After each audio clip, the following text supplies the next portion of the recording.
रसखान के सवैये ध्यानपूर्वक सुनो भी। मोर पंखा सिर ऊपर, राखियों गुंज की माला गरे पहिरोगी, ओढ़ी पीतम्बर ले लकुटी, वन गोधन गवारिन संग फिरोंगी। भावतु वो ही मेरे रसखानी, सो तेरे कहें सब स्वांग करूंगी। या मुरली मुरली धर की अधरान अधरी अधरा न धरोगी।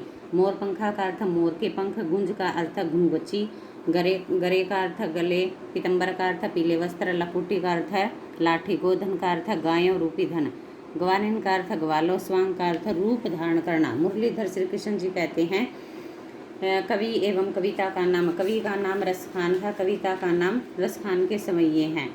प्रस्तुत पद का संदर्भ स्पष्ट कीजिए। संदर्भ अब ध्यानपूर्वक सुनो भाई संदर्भ को। कवि कहता है कि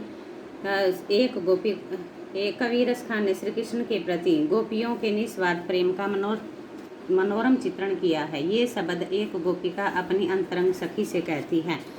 प्रस्तुत सवैये की व्याख्या स्पष्ट कीजिए। एक गोपिका अपनी सखी से कहती है कि वह श्री कृष्ण के लिए कोई भी रूप धारण करने के लिए तत्पर है, अर्थात तैयार है। गोपिका कहती है कि वह श्री कृष्ण की भांति ही मोर के पंखों से बनी मुकुट सिर पर धारण कर लेगी। श्री कृष्ण के गले में सुशोभित होने वाले घुंघचों से बनी माला को भी धारण कर लेगी। श्री कृष्ण की भांति ही हाथ में लाठी लेकर ग्वालों और ग्वालिनों के साथ जंगल में गायों के पीछे पीछे घूम लेगी। रसखान ने बताया कि गोपिका अपनी सखी से पुनः कहती हैं कि तुम्हारी कसम, मुझे श्री कृष्ण बहुत ही अच्छे लगते हैं। तेरे कहने पर ही मैं प्रकार से श्री कृष्ण का रूप धारण कर लूँगी। पर श्री कृष्ण के होठों पर लगी रहने वाली इस मुरली को होठों पर कभी भी धारण नहीं करूँगी, क्योंकि यह मुरली अपनी दुश्मन और प्रतिद्वंदी समझती हूँ क्योंकि मैं इस मुरली को अपनी दुश्मन समझती हूँ। प्रस्तुत पंक्ति का भावार्थ स्पष्ट कीजिए। कवि के कहने का तात्पर्य है कि एक और गोपिका श्री कृष्ण से प्रेम करती है, दूसरी और उसकी बांसुरी से शोध का भाव रखती है। प्रस्तुत सवैये का भाव सौंदर्य शिल्प सौंदर्य स्पष्ट कीजिए। प्रस्तुत पद में कवि ने सरल एवं सहज ब्रज भाषा का प्रयोग किया है।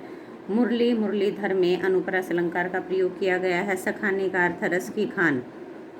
प्रस्तुत पद में श्री कृष्ण ने किसके प्रति, गोपिका के प्रति श्री कृष्ण के अनन्य प्रेम का वर्णन किया है। वह वर्णन किस प्रकार किया है। प्रस्तुत पद में कवि ने श्री कृष्ण के प्रति गोपिका के अनन्य प्रेम का वर्णन किया है, किंतु गोपिका को श्री कृष्ण की मुरली अच्छी नहीं लगती, क्योंकि जब भी श्री कृष्ण मुरली को अपने होठों पर रखकर बजाते हैं तो गोपियों को भूल जाते हैं। इसलिए गोपिका मुरली के प्रति अपनी ईर्ष्या भाव रखती है, जिससे व्यक्त करना कवि का प्रमुख उद्देश्य है। सखी के कहने पर श्री कृष्ण के पीले वस्त्रों का वर्णन गोपिका ने किस प्रकार किया है। सखी के कहने पर गोपी श्री कृष्ण के पीले वस्त्र, घुंघची की माला, मोर मुकुटों से बने मुकुट आदि सब कुछ धारण करने के लिए तैयार है।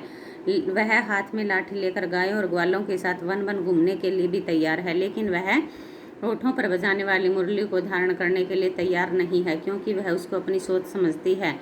अब फोर्थ पैरा देखो भी। काननी दक अंगूरी रहीबो जबही, मुरली धुनी मंद बजई, मोहिनी तानन सो रसखानी, अटा चढ़ी गोधन गेहों गहे, टेरो कहे सिगरे ब्रज लोगिन, काहीं कहूँ के समुझई, मारी वा मुस्की मुस्कानी, समय न जहे न जहे न जहे। काननी का अर्थ कानों में, अंगूरी का अर्थ अंगुली, धुनी का अर्थ धुन, वा उस, मुस्कानी का अर्थ मुस्कान। कवि एवं कविता का नाम। कवि का नाम रसखान है, कविता सवैया। प्रस्तुत पद्यांश का भावार्थ स्पष्ट कीजिए। एक गोपिका का कथन है कि हे श्री के सखी, जब श्री कृष्ण अपनी मुरली मंद मंद ध्वनि में बजाएंगे तो मैं अंगुली डाल लूँगी ताकि मुरली की ध्वनि मुझे सुनाई न दे। फिर भी यदि वह मेरे पास आकर के मुरली को बजाएंगे तो मधुर तानों में गोधन राग में गीत गाते रहेंगे तो मैं तो ब्रज के सभी लोगों को पुकार पुकार कर कहती हूँ कि श्री कृष्ण को समझाए, किंतु श्री कृष्ण के मुख की मधुर मुस्कान नहीं संभाल नहीं पाऊंगी। प्रस्तुत पद्यांश का भाव सौंदर्य स्पष्ट कीजिए। प्रस्तुत पद्यांश में बताया गया है कि किस प्रकार गोपियाँ श्री कृष्ण से अत्यंत प्रेम करती हैं। प्रस्तुत पद्यांश में मुरली की और श्री कृष्ण की मधुर मुस्कान का किस प्रकार सुंदर वर्णन किया गया है। प्रस्तुत सवैये में कवि ने श्री कृष्ण की ब्रज की गोपियों पर श्री कृष्ण की मधुर मुस्कान के प्रभाव का सुंदर उल्लेख किया है। श्री कृष्ण की मधुर मुस्कान को देखकर गोपिका अपने आप को रोक नहीं पाती और वह उससे प्रभावित होकर श्री कृष्ण के अनन्य प्रेम करने लग जाती हैं। प्रस्तुत पद्यांश के भाव सौंदर्य शिल्प सौंदर्य स्पष्ट कीजिए। प्रस्तुत पद्यांश में अनुप्रास अलंकार का प्रयोग किया गया है। ब्रज भाषा का सुंदर प्रयोग किया गया है। शब्द चयन अत्यंत सार्थक और विषय अनुकूल है। सवैये छंद का प्रयोग है। गोपिका श्री कृष्ण की मुरली से किस प्रकार प्रभावित है। गोपिका श्री कृष्ण की मुरली की मधुर ध्वनि से अत्यंत प्रभावित है। जब भी वह उसको सुनती है तो अपने आप को रोक नहीं पाती, इसलिए वह लोकलाज के कारण अपने कानों में उंगली रख लेती है। गोपिका श्री कृष्ण ब्रिज के सभी लोगों को पुकार पुकार कर क्या कहना चाहती हैं। गोपिका ब्रिज के सभी लोगों को पुकार पुकार कर कहती हैं कि कल कोई मुझे कितना ही क्यों न समझाए, परंतु मैं श्री कृष्ण की मधुर मुस्कान को संभाल नहीं पाऊंगी, अर्थात वह उसकी मधुर मुस्कान पर मोहित हुए बिना नहीं रह सकती।